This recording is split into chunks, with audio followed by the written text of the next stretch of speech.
Sejam bem-vindos a mais um vídeo do canal Páginas Filosóficas.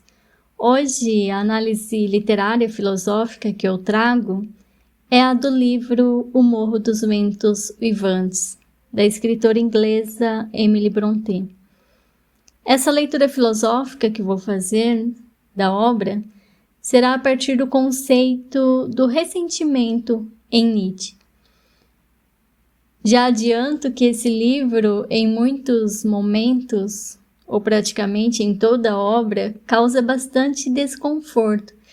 Mas as questões principais que ficam são: o que move nossas ações? Por que agimos da forma como agimos? Será que aquilo que somos, os nossos gostos, as nossas escolhas, as nossas vontades, nasce de uma afirmação genuína e autêntica de nós mesmos? Ou será que somos, no fundo, apenas uma reação aos acontecimentos que nos cercaram e às experiências que nos marcaram? O Morro dos Ventos Uivantes não é uma daquelas leituras leves e acolhedoras que nos deixam com o coração aquecido ao final. Pelo contrário, é um livro que, em muitos momentos, nos faz sentir raiva dos personagens, nos coloca em conflito com as suas ações e nos força a questionar o que está por trás daquilo que somos e fazemos. À medida que lia, me dei conta de que muitas das ações dos personagens, especialmente a do Heathcliff, que será a figura central da nossa análise, não pareciam vir de um lugar de criação, mas de reação. Reação à dor, à rejeição, ao passado. E foi justamente isso que me levou a pensar essa obra a partir de Nietzsche, especialmente sua crítica à moral do ressentimento e à ideia de criação reativa. E é sobre isso que vamos falar neste vídeo. O que significa criar a si mesmo? E o que acontece quando a nossa criação não passa de uma autoafirmação? Vamos primeiramente ao resumo da obra. A história de O Morro dos Ventos Uivantes, da Emily Brontë, gira em torno da relação intensa, conturbada e muitas vezes destrutiva entre o Heathcliff e a Catherine, uma relação que alguns dizem ser de amor e outros nem tanto. Heathcliff é um menino órfão que é adotado, ainda criança, pelo pai da Catherine e passa a viver com a família dela. A partir daí, nasce entre os dois um vínculo profundo, quase visceral, mas também marcado por tensões sociais e emocionais. O irmão da Catherine, no entanto, nunca aceita a presença do Heathcliff e o trata com crueldade, rebaixando-o a uma posição de servidão após a morte do pai. Isso marca profundamente a trajetória do Heathcliff. Ao crescer, a Catherine acaba se casando com outro homem, alguém mais apropriado socialmente para ela, o que representa uma ferida definitiva para si. Anos depois, ele retorna como um homem misterioso, rico e amargurado. A partir de então, dá início a uma série de ações que têm como objetivo se vingar de todos aqueles que em algum momento o feriram ou o rejeitaram, inclusive as gerações seguintes. Toda a narrativa é atravessada por temas como paixão, vingança, orgulho, desejo de posse e destruição.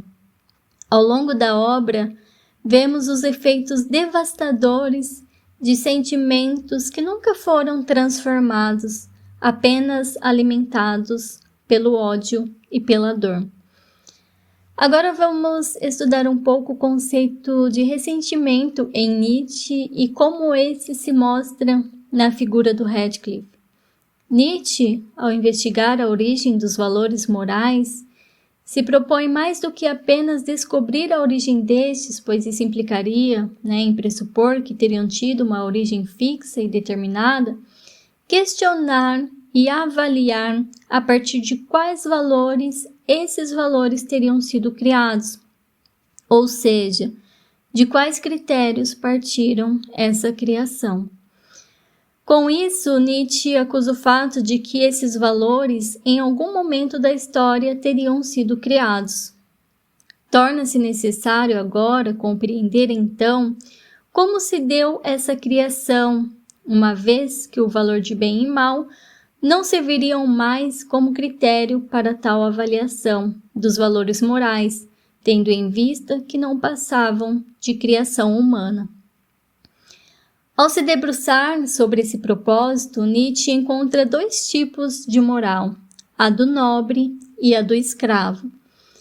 Segundo Nietzsche, os primeiros a criarem valores foram os nobres. Foram eles que criaram os valores de bom. A criação dos nobres, aponta Nietzsche, partiria de uma afirmação de si mesmo. É um dizer sim. É o ato de criar que parte de dentro, de um voltar-se para si. Desse modo, ao olhar para si mesmo, se percebe como bom. Logo, não é uma criação que precisa do outro para existir. O outro surge apenas como um contraste, não como oposição, sendo atribuído-lhe, consequentemente, o valor ruim. Já a moral dos escravos, pelo contrário, parte de um olhar para fora, para o outro. Ao perceber o outro como oposto a si, atribui a este, portanto, o valor de mal, e só então, como oposição, atribui a si mesmo o valor bom. Nota-se que a criação do escravo não passa na realidade de uma reação, é uma criação reativa que parte do ressentimento. Nietzsche irá dizer que essa criação acontece quando, a partir do ressentimento, estes começam a valorar. Afirma Nietzsche em Genealogia da Moral, abre aspas, o levante dos escravos na moral começa quando o ressentimento mesmo se torna criador e pare valores, o ressentimento de seres tais aos quais está vedada a reação propriamente dita, o ato, e que somente por uma vingança imaginária ficam quites. Enquanto toda moral nobre brota de um triunfante dizer sim a si próprio, a moral de escravos diz não logo de início a um fora, a um outro, a um não mesmo, e esse não é seu ato criador. Essa inversão do olhar que põe valores, essa direção necessária para fora em vez de voltar-se para si próprio, pertence justamente ao ressentimento.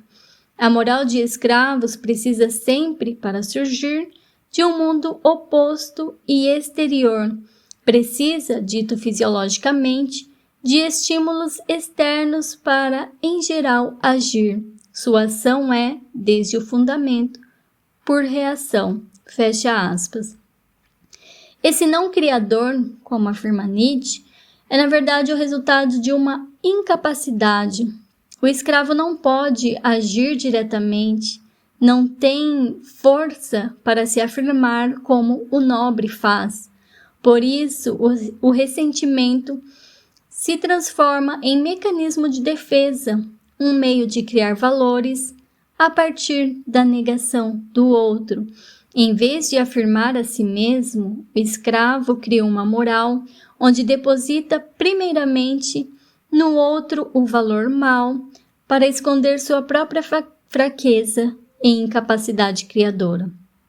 Na obra Assim Falou Zaratustra, em um de seus discursos, Zaratustra, ao falar das 3 metamorfoses do espírito, mostra como o espírito se torna camelo, o camelo se torna leão, e o leão, por fim, criança. O camelo é aquele que aceita todos os valores que já foram criados, que submete-se a segui-los sem questionar, apenas resignando-se de sua condição. Até que a segunda metamorfose do espírito acontece. O espírito se torna leão. O leão é aquele que quer se libertar de todos os valores que não lhe servem. Dessa forma, rompe com aquela subserviência do camelo ao dizer não para todos os valores já criados e dizer sim à sua vontade. Mas de que serve o espírito do leão? O leão é aquele que consegue se libertar desse modo, criando espaço para que novos valores sejam criados. No entanto, apesar do leão ser essa força que irá destruir todos os valores existentes, trazendo a liberdade para que novos sejam criados, ainda não carrega em si a capacidade de criar novos valores. Pois, para criar novos valores, é necessário o esquecimento. E para isso torna-se necessário o espírito da criança. Afirma Nietzsche em Assim Falou Zaratustra. Inocência é a criança e esquecimento, um novo começo. É necessário esquecer para que novos valores sejam criados. Esquecer é não guardar ressentimento de que um dia já foi o espírito do camelo. É começar do zero com a possibilidade da nova criação, de dizer sim para si mesmo. Logo, é num sentido contrário ao da criação do ressentimento, pois o ressentimento se dá a partir das memórias daquilo que se sofreu. Por isso, o ressentimento não é criador, mas apenas reativo. E nisso se caracteriza a figura do Radcliffe. Todas as suas ações futuras são marcadas por aquilo que lhe fizeram um dia, inibindo dessa forma o seu espírito criador. Consequentemente, ele passa apenas a reagir a tudo que lhe acontecera, dando um sentido para sua vida a partir do outro. Assim como na moral do escravo, ele não se volta para si e cria a partir de si mesmo. Pelo contrário, sua vida passa a ganhar sentido a partir do olhar para fora, do olhar para o outro. Podemos perceber, ao longo do romance, que ele emerge como alguém que não aceita os valores sociais vigentes, mas também não consegue superá-los de fato.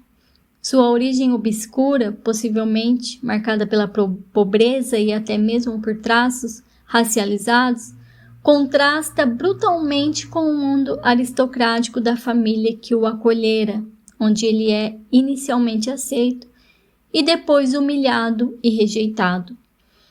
Tal como na moral dos escravos, Radcliffe não se volta para si mesmo para afirmar uma nova forma de vida, mas age em reação contínua ao outro, a todos aqueles que o desprezaram. Seu modo de existir é estruturado por uma memória ferida, por um ódio que se alimenta da lembrança da exclusão. Ele nega os valores que o excluíram, mas não cria outros. Usa os instrumentos da mesma sociedade que o oprimiam, propriedade, poder, controle de heranças, para subverter a ordem estabelecida, mas sem transformá-la. Seu triunfo é a vitória do ressentido, que não é libertadora, mas apenas vingativa. Nesse sentido, Radcliffe pode ser visto como aquele que atinge a segunda metamorfose do espírito. O leão, aquele que destrói, que diz não aos valores herdados, mas que não consegue avançar ao estágio da criança, que representa para Nietzsche a criação livre, o esquecimento das dores passadas, a leveza da invenção de novos sentidos. Radcliffe lembra demais, carrega em si o peso do camelo transformado em leão, mas nunca se liberta pela criação. Sua vida é marcada por uma luta constante contra um passado que o define e não por um futuro que ele poderia criar. Assim, Sua figura encarna uma liberdade abortada, um potencial de transvaloração que nunca se realiza. Em vez de tornar-se senhor de si, torna-se servo do próprio ódio, preso ao ciclo interminável do ressentimento. Como a moral do escravo em Nietzsche, Heathcliff precisa do outro para justificar sua existência. Ele não vive por si, mas contra os outros, e nisso reside sua tragédia. A trajetória do Heathcliff é marcada por força, dor e revanche, mas também por uma ausência silenciosa, a da criação. Ele rompe com os valores que o excluíram, mas permanece prisioneiro daquilo que o feriu. Sua liberdade, embora pareça conquistada, é ilusória, porque nasce do ressentimento. Nietzsche nos mostra que ser livre não é apenas negar, destruir ou vingar-se. Ser livre é criar. É esquecer as amarras do passado, não como quem reprime, mas como quem transforma a dor em potência. Heathcliff, talvez, nunca tenha deixado de ser o camelo humilhado, mesmo quando se tornou um leão. Faltou-lhe a inocência da criança, a leveza de quem brinca com a vida e reinventa os sentidos a todo momento. E isso nos convida a pensar quantas vezes confundimos vingança com força, negação com liberdade, quantas vezes nos prendemos àquilo que nos feriu, acreditando que estamos livres quando, na verdade, ainda somos movidos por ele. Se você ouviu até aqui, meu muito obrigada. E até a próxima análise literária filosófica.